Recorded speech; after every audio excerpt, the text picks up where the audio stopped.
Nakita niyo po yan, patay na langis na po yan. Ito po yung GTO natin. Ito po yung organic siya at wala po siyang masamang epekto sa environment. Kahit mainom ng tao, umaalis sa katawan natin, hindi siya inagay. Bubuksan ko siya, tapos papatahan ko lang ito ng isa.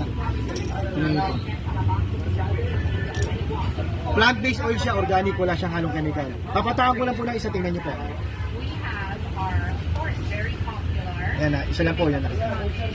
Hahalo po siya sa langis natin. Nakita niyo po yung langis natin, patay na yun ha. Tingnan niyo po yung langis natin. Yung lumang langis nyo, kinakain yung, tinudurog niya yung carbon. Yan, dinudurog niya yung carbon.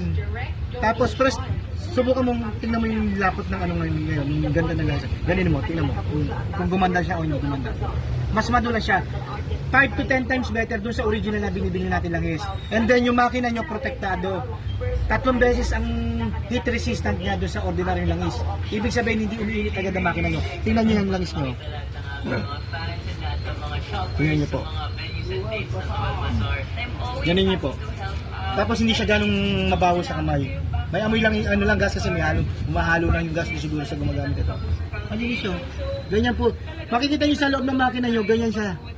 Lahat ng mga carbon sa loob ng makina, kahit anong tanda niya, dudurugin niya yun. Makikita yung loob ng makina nyo, kahit hipuin nyo, wala kayong makikita carbon doon. Tunaw lahat yun. Maganda nga. Isang ganito lang ang gagamitin nyo. Maganda nga. Yan. Lalo na yung kaya sabi siya yung itim na itim eh. Makita nyo, yung halos hindi natatanggal sa kamay yung itim eh. Usually kasi ganyan lang ang mga... Yan, patak pa lang yung